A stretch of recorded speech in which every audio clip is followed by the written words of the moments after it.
today I'm joined in the office of the head of psychology, scholar, triathlete, ultra runner, Oh dear. Professor Arash Sahraie.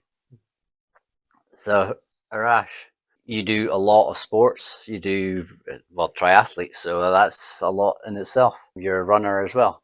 Can you give me a brief history of what it is you've done or currently do? I just enjoy sports. I don't watch sports. I just do the sports. So I grew up, my dad is an athlete and he's been on his life. He's doing a lot of running and mountaineering.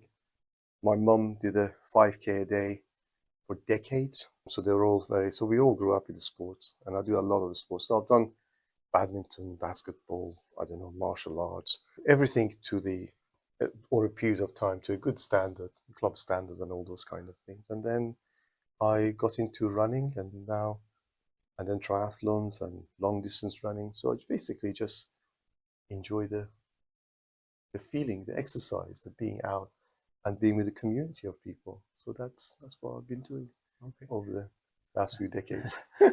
You mentioned your mum doing the 5K a day. Do you Yeah. know how long she did that? I was born in Zagros Mountains in Middle East. So Zagros Mountains are 3,500 meters above sea level.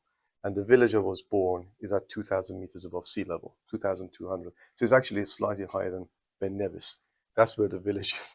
So we brought up there as a kid. And so we were always outdoors, just doing things outdoors. So my mom always enjoyed doing hill walking and running things. And I think she probably stayed to doing a 5K a day for maybe about 3 decades of doing that consistently. And it doesn't matter where she would go on every holiday, she would just keep going out and doing things. So it's something that is just like inbuilt. You get out and you do something. And do you think that's made a massive influence into what you do? Oh yes, absolutely. The kind of things. I mean, my dad he works in a farm at the moment. He's 87. He works at the time 15-hour days, but he's got core stability like anything. He can just do whatever he likes. And in a 5K would take me on. So I think I've got a job to do to keep up with them in that sense. So yeah, that's been quite influential to be able to just be in the fresh air, be outdoors, and do things. Tell us about the events that you've done. Yeah, well, the running itself, I wasn't really keen on running. And do you know Martin Fraser, our George friend who was here working with us over 20 years ago? He was a keen runner. He kept telling me, and I said, Martin, I will never run. I just said I would never run. One day we went to Haddon and there was a 5K race. And we got there and the kids were doing the races. And I was told, why don't you run? And I said, well, I'm wearing my badminton shoes. They said, why don't you run? And I said, well, I've never run 100 meters. Why would I do a 5K? And I went in, I said, okay, at the end. I said, I'll just do it. I thought maybe I'll just do half of it. So I went in the back and started from the back and had to start with the big hill first. And so I went up the hill and gradually I just passed everybody. Oh, this is good fun. So I finished it, I think about 24 minutes or something. And I thought, I passed most people. And I thought, this is fun going. And that was the first race ever, or first time ever running. And I just thought, okay. Then I picked up from there to Baker Hughes, but I never had the confidence to be able to run long distance. So I remember signing up with Baker Hughes, went and bought a pair of shoes. I went on the treadmill the day before the race, did 10K on treadmill to say, oh yeah, I can do a 10K. And then next day I went to run all the things that you shouldn't be doing. So I just and then I thought, okay, and then I build up from there doing 10Ks and then half marathons and then doing long distance endurance, got into the triathlon and doing Ironman and endurance swim and all that thing. And then got into the Cataract Trail doing double marathon. I thought, oh, this is fun. We can go on forever. So build it up from there. Well, going from your days of, you start your training the day before the race. Do you now follow a training plan? Oh no, all the coaches are telling me that I'm uncoachable. So I'm effectively uncoachable. And the reason I'm uncoachable is that if you give me anything to do, I just go out and I feel like if you tell me you need a 5K, if I feel all right, I'll do 20K. And I'll come back because I just enjoy being out. But whatever pace, I just go what I like to do.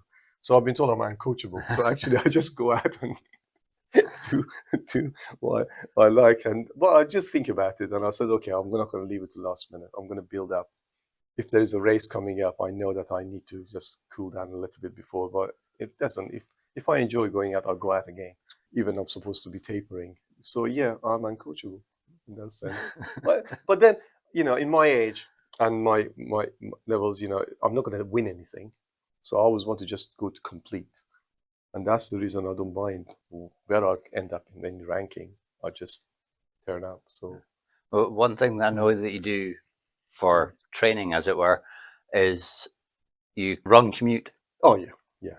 That's been very useful.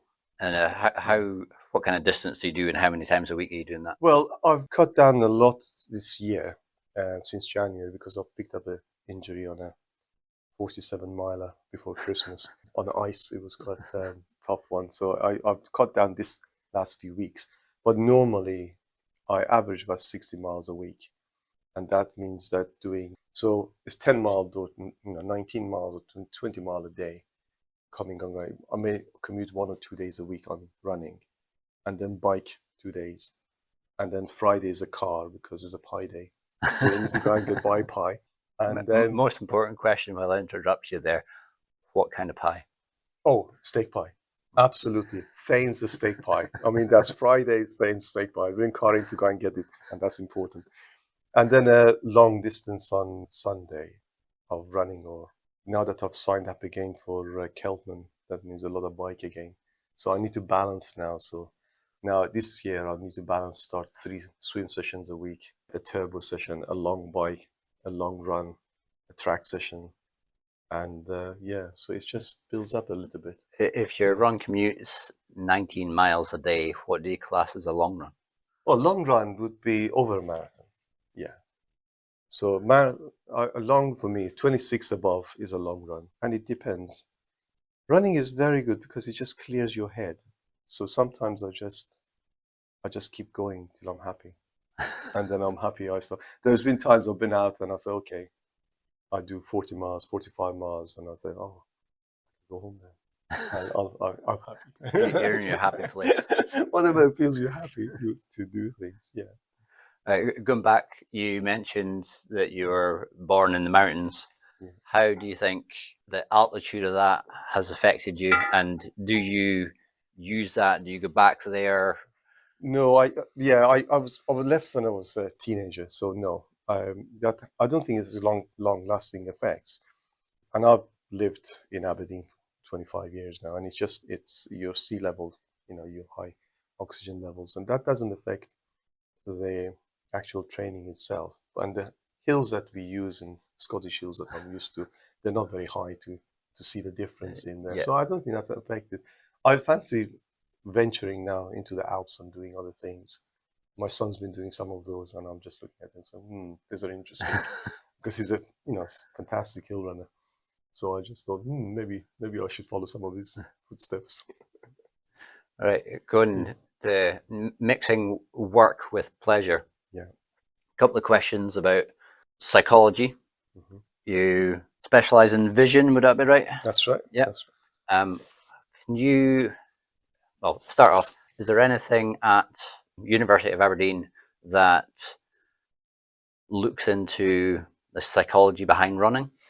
No, we don't do sports psychology here in my school. We don't do that. But there are two things about that. One of them is the endurance events in general. I think it's all in the mind. So a lot of it, I think of course you have to do the training to make sure your body is fit. But when you do endurance run, if I'm doing 100 miler, I think to tell your body I'm moving, it's a psychological battle. So I think actually I would say 80% of it is psychological battle in your head in order to get you going, and the 20% of it is training to make sure you're fit enough to be able to do things. So that's in terms of the training part of it. But psychology of it, I there are many things that you can think about from the mental point of view to help you with the running. I did a session. I did the year before last. I did 10 marathons in 10 days in the aid of Mental Health Aberdeen charity, for example. And what I did was, so when I go out and do these kind of things. I didn't go out to go and say, okay, I'm going to run a marathon or ultra marathon. I thought I'll go and run a long run, but I'm going to stop and speak to anybody I meet. And that's what I, kind of, Yeah. and what I did was to actually was COVID time, just after COVID. And I went lots of places around Aberdeenshire. I went to Wick, ran a lot in Caithness, in the hills. And every time I came across a farm or something, I would stop and have a chat. So how did you get on with things? And see how mentally people coped with everything. For me, it was a big learning curve to actually go around and talk to people about how they're managing their mental health, how they're managing it, while I was trying to manage my own by just running, Yeah. doing things. And I think those kind of interactions you get with the long distance running, meeting people in the street, and why stopping and talking, which I always do, I think is very important. That's actually gives you different views in the world and things. You say that running gets you into a happy place, and more you run, the happier you get, the longer you can run for, is the theory anyway. But there are certain points, like if I ran a backyard, Mm. 4 backyard ultras last year, but when you get to 100 miles, there's something that clicks in the head that says that's a significant number. It's Yeah, not, it's just a number. yeah, yeah. But have you got anything to say how to get over that? Oh, Or yeah, it's strange. We set ourselves. I think we set ourselves always before we start going something. We set some goals in the back of our head, whether we like it or not.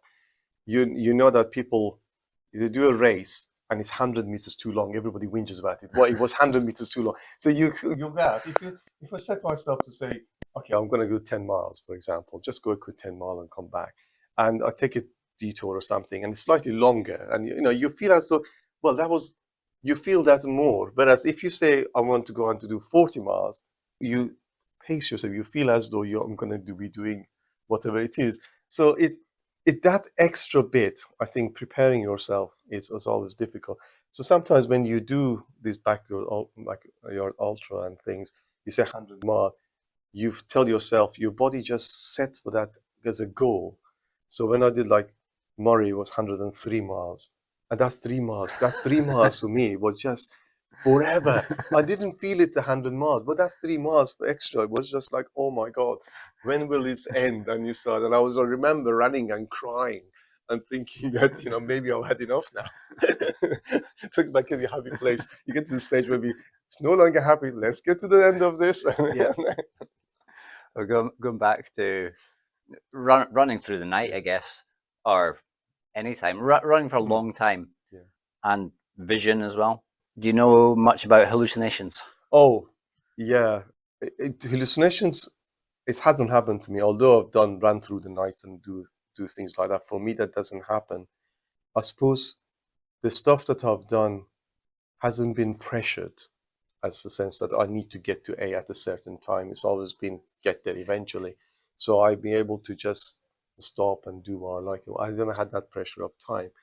I think those kind of very long distances, like situation when you're talking about the tunnel ultra, for example, I can see how quickly those hallucinations will come along because you're depriving all the sensations around you. You don't see, you have the interactions you don't Yeah, have and all that. And our brain, we know from psychology of the brain that our brain is an active brain. So if you look at anything, the brain tries to make sense of it.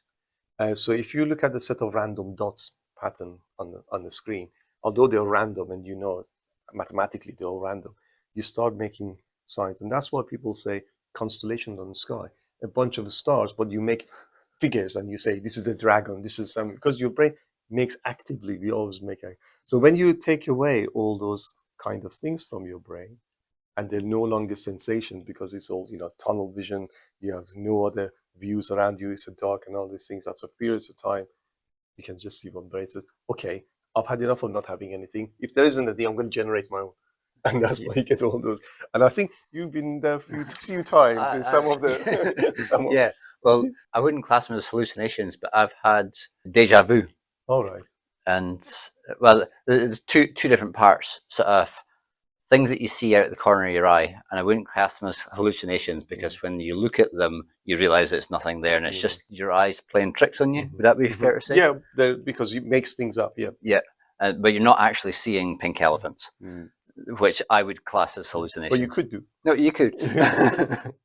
The other side of it is deja vu, which I running usually into like the second night, and you see things that you've you couldn't have possibly seen before. Like in the last mountain in UTMB, I got to the top and I knew exactly where I was going. But the only thing that I could say was my brain was, or my eyes were processing it at a different speed than what my brain was, or something like that. But that's what I tell myself, and it seems to like be true at other situations as well. Well, brain functions quite differently under stress, extreme stress. Those are extreme stress situations. So when we look around us, we pay attention to various things. In order, as theories go, that we can't really process anything without attention. So you have to pay attention to it in order to process it. So the way we do, we allocate attention around us. Normally, we can go from A to B, or we can actually dissociate this, look over there, pay attention over here, for example. We can do those kind of things. But under stress, extreme stress situation, these attention mechanisms completely change the way they perform. Things like, for example, if you are in a situation and you want to run away from fire and all these things, when you look around, the exit would look much bigger to you. You know, it looks like that's where everything else really shuts down. When you're feeling. And I think extreme situations like you've been there. And second, I've never been through 2 nights of running. I must say, I've always stopped after 27 hours. I was just, I had enough of this. But when the second, I can just see the situation when you actually process things very differently, because the survival instincts come in and say, hello, you're sleeping in a ditch in Wales, for example, like somebody did. Yeah. You say you haven't run a second night yet. Yeah. Well, I've signed up for Backyard Ultra this year, the Scottish Championship. Blair Athol. Blair Athol, to see how that one will go. I don't know. It's just a month after Keltman, so we'll see what happens there. You mentioned about going in a happy place when you're running. How much does your mood affect you, do you think, when you are, like, if you're preparing for a race and you're in a bad mood, do you think that affects you much? I think your framing of your mind affects everything you do. The way if you're happy with yourself, you think the training's gone well, you're doing everything else. I know that I have to tell myself, for example, if there is a short race, I don't know, it's a half marathon or something coming, and you think, okay, you're going to tell myself, yes, I'm going to be light on my feet. I'm going to be doing, you sort of preparing yourself mentally in order to be able to perform well on those. I can see that how that will affect. But if you feel heavy and you're tired, the legs haven't recovered, it would just reflect in the way you do things. I think there's a lot of interactions between how we feel about ourselves at the time. When I run particularly long distances, I said to myself, I know there's a lot of voices in my head, loads of stuff happening, and I'm just listening to things, and I just like, okay, I keep running, and gradually they all calm down and then become, you don't hear it, and then you can just run nicely, and then that's when I start telling jokes to myself, and I laugh at my own jokes. Some of them are really funny. But they're funny to you, but does anybody else laugh? No, there's no one there. I do a lot of solitude running. And I think when we were sent home and the lockdown started, and I thought to myself, okay, we are in for a while. I had a discussion, and somebody mentioned these things usually run 2 to 3 years. And I said, oh my goodness, this is just too long. Some people say it should be shorter and all these things. Okay, I need to do something. So the first weekend, I went and ran a marathon. And I thought, I'm just going to run long distances and see what. I didn't run a marathon. I actually was absolutely shattered at the end of it. I wasn't used to the distance, and I did it locally on Bochen Way and all that. And then it took me a couple of weeks to recover, and then I went and did it again. And I thought, I'm going to run something. And then I thought to myself, this sounds good. I'm running a marathon every other weekend. And I made it as a hashtag, running a marathon every other weekend. And I just carried on doing that for the first year of the lockdown. And then I just thought, oh, wow, this is helping. This is really helpful for me. So you do a lot of running during the week and a long run over the weekend. And then gradually became every weekend. And I think the worst part of it became 2 ultras and a marathon in a week. That's done, and things like that. And I think last weekend it was number 104, I think, and more than about 60% of those are ultras. And I just thought, it just keep going. And I was going to not cut down this year, and I'm going to cut down. But I went last week and did a hill marathon. And I was just like, oh, this is fun. So I'm just planning for Sunday. I'll go again. So, So your mum did 5K a day, and you're just trying to better her by doing a well, marathon I every just my week. mom did 5K, but I'm just it's so good. It's actually it's nice. It's nice to be. I think we are very lucky. I think we are very lucky that we live in Aberdeenshire. It's a beautiful part of the world. It's absolutely stunning.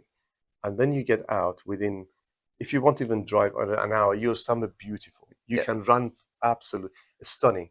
And whoever you come across, I mean, I have come across so many people now running, and I always stop and I always chat, and everyone's friendly, and it's just lovely to be at. I think that if we lived in the middle of a million of people around us in a city, and it was car, just running around the park for 3 miles, I would find that difficult. And I suppose that's the reason we all live where we stay, Yeah. because we enjoy that kind of interactions, being in the hills and doing long runs. How long in years? How long do you think you've been running for? Oh no, it's I only um, started in that early 2000s of doing these things, so it hasn't been that long. Maybe just under a couple of decades. But Comparatively, I guess that's yeah, not a lot. yeah. What do you think has changed since you started running? Yeah. How has your approach to it changed? How has Oh, your everything. equipment changed? Oh, How's everything. Oh, yeah. The running. I would say, as far as running is concerned, it's I've become a lot more systematic about it. I'm taking nutrition incredibly seriously now. That is, I didn't before. I used to just go and just do whatever. But now I actually, when I go out for a long run, I make sure that nutrition is right. So I don't stop because I ran out of fuel. That's I think yeah, is very important to do. My attitude to health and safety has changed a lot. I think that's the important part because now when I'm out on my own, I my rucksack is got emergency kit. I have got so when I'm out there, although it might be out for a short run, I don't know, 8 hours, 7 hours, but I have enough for 24 hours. I have enough clothing, I have enough food, I have first aid kit, everything for 24 hours in the backpack because you never know. Because I think it would be embarrassing to call mountain rescue and say, come and get me because, I've run out of food or something like that. So I think those are the things that have changed for me a lot. And then the clothes wise, yeah, I always take it seriously. Being in Scottish hills, you can't say it's going to be a lovely day. It doesn't matter what waterproofing is there, all the gear that if you roll over your ankle, you're going to have to wait for ages. So I didn't used to take this seriously, but having seen what happens to other people and having had to help out and all those things, so I take nutrition, health and safety incredibly seriously because most of my runs are on my own. So I'm going on my own, doing 30 miles, 40 miles, 60 miles, or 100 miles last year when I was doing just go in the morning and see if you can you run from Carbridge to Aberdeen unsupported, and then you need to carry everything. yeah. So I think I've learned to take these things seriously, health and safety seriously. Always think about all the eventualities when you go, and also right gear altogether. I think. I think something that everybody should do is go out on a run, have the kit that you normally have, and then just stop and sit down on the ground, on the cold ground, for half an hour. And are you getting cold? Because that's what you're going to be like if you If break you an break ankle. down, absolutely. I do think about. I do take first aid kit and everything. But if it is a long run on the hills, a survival blanket, I take in one just in case. I know I'm touch wood. I'm yet to use any of these, but it's just one of those things in your head because you think that if anything happens, you've got to get somebody to come and get you Yeah. out. So let's. So yeah, I think that's absolutely. I always shudder when I see things on the news that people got caught and didn't have anything or flip flops or something like that. And just Going back to nutrition, yeah. you said you have to get that right. What does that involve? Nutrition, I calculate how long I'm going to be out for, how many hours I'm planning for, and all that thing. And I'll think about it usually about 200 calories per hour that I need to carry and stuff with me. And I know that I'm a bit more efficient with running, so I have less calories in I need for running. But I tend to take gels. I've got the gels that work for me, and I know I can. I've done races, one of these ultra Ironman races. I did 25 gels. My body can cope with it. I have no problem. Yeah. I take. I always make Hasselback potatoes. Yeah. Just finely and with everything. I take those stuff in my bag and everything, and I'll have so potatoes, those some even a banana, a couple of bananas, maybe a bit of depends on how long you're going for. But having those things, knowing that you need X number of calories, but also just understanding, I think for me is that your calorie intake changes with the ambient temperature. So if because I run in shorts, doesn't really matter. In minus 15 out there, I run Yeah. in shorts, the same as yourself. Yeah. So I run in shorts. But I know that because I run in shorts, if it's minus 10 out there, I need a lot more food because I'm burning, because my legs are hot when I'm running. And they're reason hot because they're burning more to keep up with it. So I need to make sure if I start cold, I'm going to take extra food and all those things. And you go through an awful lot of food, I think. I Now, I usually find that when it's cold, that reduces my fluid intake. I've not really thought about what I eat, yeah. whether I eat more if it's cold or not. Yeah, cold certainly affects my water intake. Yeah, as I take a lot less. I mean, on average for a marathon distance, I go through about a liter per marathon distance, which is much lower than normal people. People usually go a lot longer than that. But I've been called desert rat before because I drink very little. My body doesn't because I don't sweat as much. I don't sweat very much, so I can hold the water and so yeah, I do tend to I the same as you. I take less. Water is you can take, but the Scottish Mountain you can always fill up if you need to, and all Yeah. those things. I know, so there's no problem in there. And then uh, food intake, yeah, it does go up. I do tend to take. Um, for the running is I take food like that, but if I'm doing like ultra Ironman distances, I everybody laughs at me because on a long bike ride of that section, like 100 mile, 120-mile bike ride, I always have a burger in the middle. So if I have a support crew, they need to get me a burger halfway through. After about 10 hours of racing, 9 hours of racing, I have a burger. And the worst thing was, I think I remember when I didn't have a support crew, nobody gave me a burger, and was doing an Ironman in down south somewhere by the coast, and the marathon was on the promenade going back and forth and loop of 5 times. And every time you pass one, you pass by fish and chips. And the smell of it would just drive you mad. You're thinking, oh, somebody get me some fish and chips halfway through.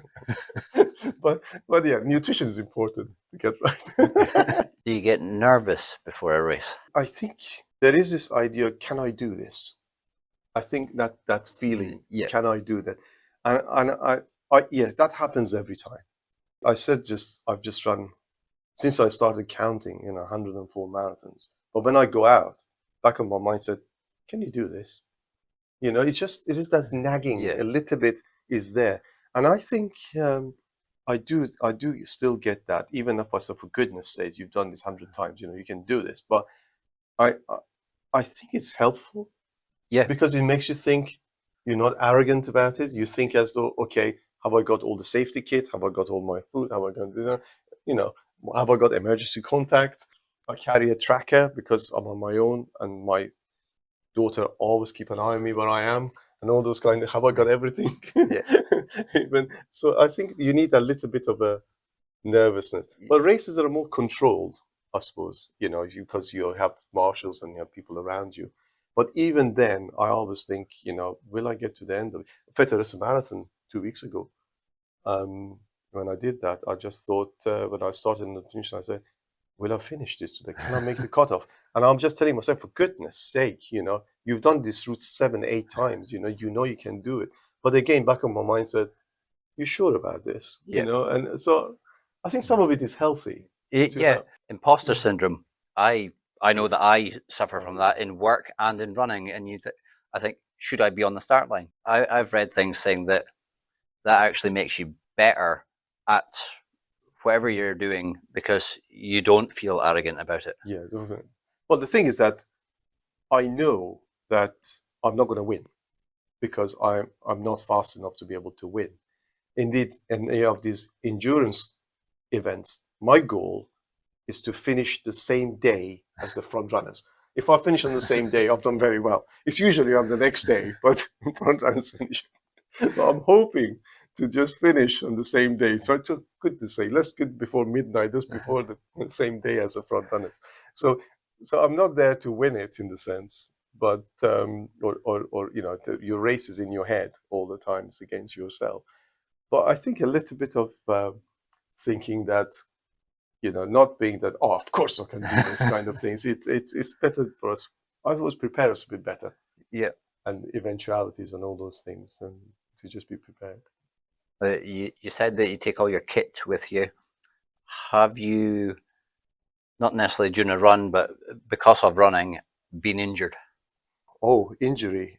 Yes, I went through a phase in the beginning of, I would say, the first 10 years. I would have a lot of issues with my knee. And that really limited what I could do, what I could not. And I've got lots of, if I look at my memories and things, I've been always not, I've injured and all those kind of things. It was a lot. Till I was fortunate enough to meet somebody who told me that, okay, you got to get your act together. The reason you get injured is this. And actually say, if you do A, B, and C, look after your muscles, look after your body this way, you won't get injured. And I just thought maybe they're kidding, no way. And then I started and said, oh, actually, they're true. So my number of injuries have really come down by just doing simple thing of looking after your own muscles, just doing your foam roller and stretching and after the post race stretching and all that. It really made a difference. But also I've had a fantastic physio. Of course, James is where Cruikshank's been keeping me in one piece. And it still happens. I said we did this 47 miler from Fraserburgh to Children's Hospital before Christmas, and 44 miles of it was on ice. So I pulled a muscle and tendon on my foot just because you're running on ice all the time, and I didn't have spikes on me and that. Um, so if you've fallen back, fallen James, Humpty Dumpty's fallen to pieces. You need to put them back together again. And then I realized that when I given stuff to do, I stick to them religiously. I really do them, and then it's better, and then I can back. So I'm back to normal now. But injuries do happen. It's just in our head to think, okay, I'm going to take a step back, and I'm going to deal with it.